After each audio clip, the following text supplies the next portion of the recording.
Okay guys, so I am really excited about this particular video and this particular topic. It's probably one of my most exciting things to lecture on when I'm teaching.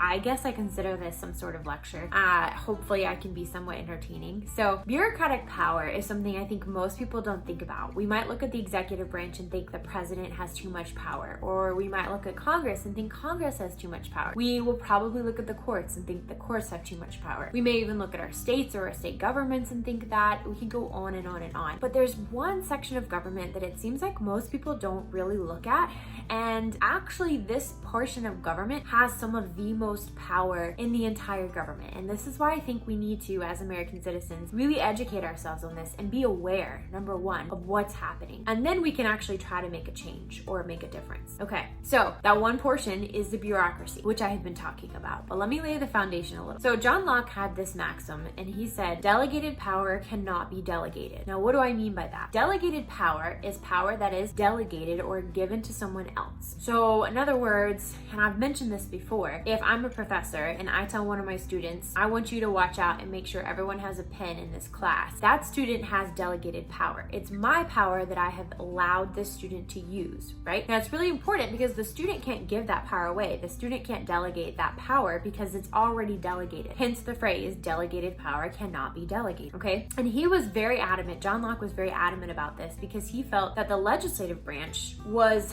delegated the power to make law, right? So the legislative branch or Congress is the only branch of government that can make law because it's the branch most connected to us, the people, and therefore it's gonna make laws on our behalf. So we wanna make sure it's the only branch of government making the law, because if other branches start making the law when they are not connected to us, then they're not going to want to make law that helps us or aids us or betters us, right? We need to make sure we can keep them accountable. And so John Locke felt like it was very important that the legislative branch be the only branch allowed to make law. And if the legislative branch ever delegated the power to make law to any other branch, then that legislative branch was actually worthy of being eliminated and restarted. So with all that in mind, let's think about our Congress. So our Congress is rather large. We have 535 people in Congress, 435 in the House, 100 in the Senate. They're representing a lot of people in the United States, okay? A lot of different perspectives and a lot of different viewpoints and preferences. What happens is because Congress is so large and there are so many differing perspectives, a lot of times partisanship starts to play a part. Congress ends up not being able to write a very specific law. So Congress will come together and they'll come up with this theoretical idea about how to solve some problem. So let's say someone comes to them and says, school food is far too unhealthy. And so Congress says, okay, well, what can we do in theory to fix this problem, right? Now, that's not technically Congress's job, but theoretically, this is what they do, okay? So then they decide, well, we need to make sure that there are healthy foods, healthier food that's given in public schools for kids to eat at lunch. So part of the Democrats, half of the Democrats think that the kids should have kale salad. Some Democrats think it should be this other type of food. The Republicans think it's this,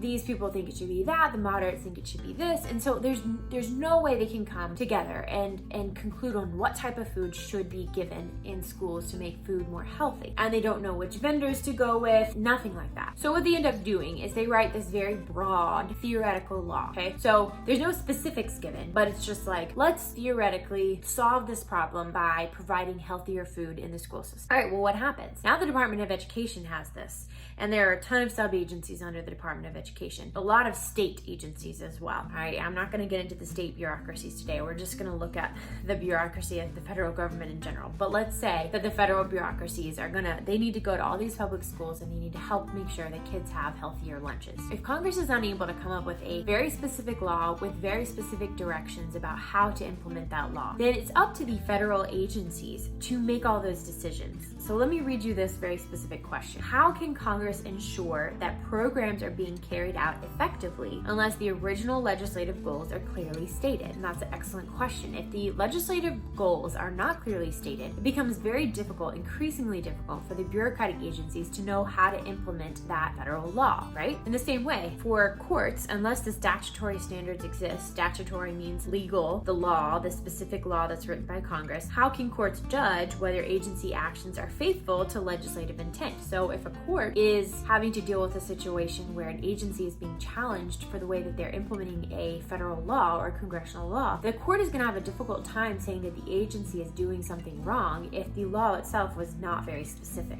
okay?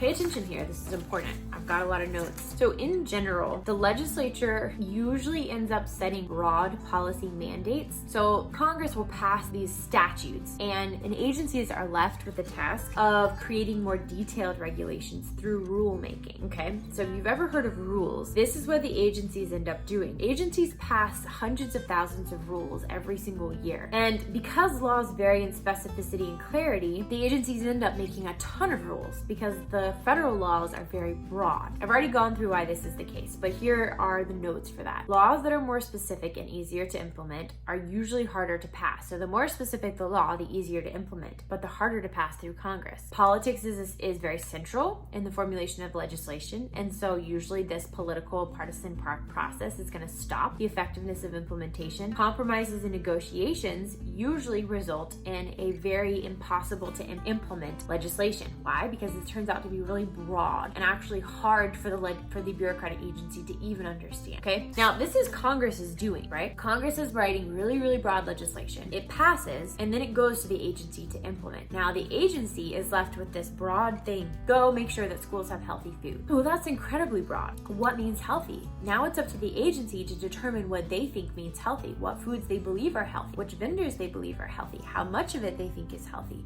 etc., etc., etc. I'm giving you a sort of elementary level example to help you understand what happens at the federal level when the legislative branch writes a law that's really broad. The executive agency has to implement that using their own discretion about how to implement that and how to interpret the law. And this results in what we call subdelegation, where basically the agencies are writing law. Now they can't actually write law, but in effect what they're doing on a daily basis is writing law, because the agencies have to come up with rules to figure out a way to actually practically implement the big, broad theoretical law, right? And agencies pass hundreds of these rules all the time. Now a lot of times they have to go through this process where they publish them in something called the Federal Registrar, and they allow interest groups or any individual to give comments on the rule, and that way there's some sort of democratic process, but the agency is not held accountable to this. They don't have to do what the interest groups or the random individuals say about the rule. They can just go ahead and pass the rule if they want. What this means is that the majority of the laws that you come in contact with on a daily basis are actually rules that a bureaucratic agency wrote, which means that you had nothing to say and no influence over that rule. Although you're supposed to have all the influence over the laws that you are subject to, the majority of the laws that you are subject to are actually written by bureaucratic agencies that do not represent you and that you cannot hold accountable. Just think about that. So let me say it this way. Most of the laws that we experience in our personal lives were never written by people we voted for, but rather by people in executive agencies. Just let that sink in a sec. All right, so I want to end with this. I've got it in my notes.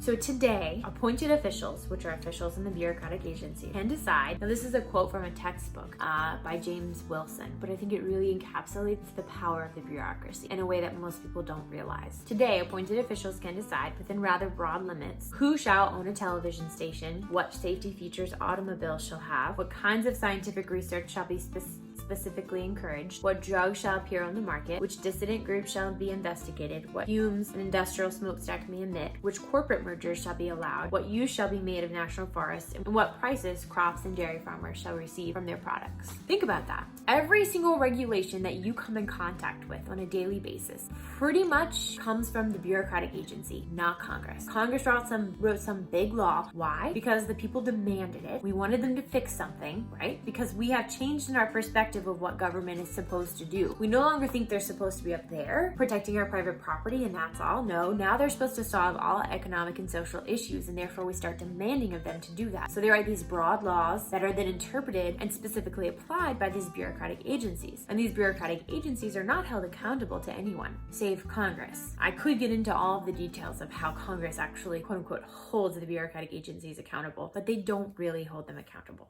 We'll just pretty much say that. They have a couple things that they can do, withholding funds, etc., etc. But it's very difficult for Congress to follow what each bureaucratic agency is doing and make sure that the agency is implementing the law they wrote in the way they wanted them to implement it. So all of these agencies are putting together all these rules and regulations that people like us every day will encounter. A lot of the regulations we run into are probably state, but we still encounter many federal regulations. And we never had a say in those, right? That is when Locke's maxim has been violated. This idea that delegated power cannot be delegated has been grossly violated in the bureaucratic process. Until we rewind that whole thing and we figure out how to make sure that Congress is the one that's making the laws and giving the specific ways that they're supposed to be implemented, we're going to be subject to arbitrary laws because there's nothing holding those laws accountable anymore. People in the bureaucratic agencies can do whatever they want. And here's the thing, bureaucratic agencies usually have a political slant. Some bureaucratic agencies are more conservative, some are more liberal, and that means that the way they implement the law is going to be affected by that slant, which is not how law should be implemented. But that's what we now are living with. So I hope this made sense. I hope you've learned something, and go share this with your friends. Think about it, take it in, go do your own research. Research what these rules are. You can actually look up on the Federal Register every single rule that is currently being considered or that has already been published, and look at what you're subject to. Look at all the things that the bureaucratic agencies have the power to do. Okay guys, until next time.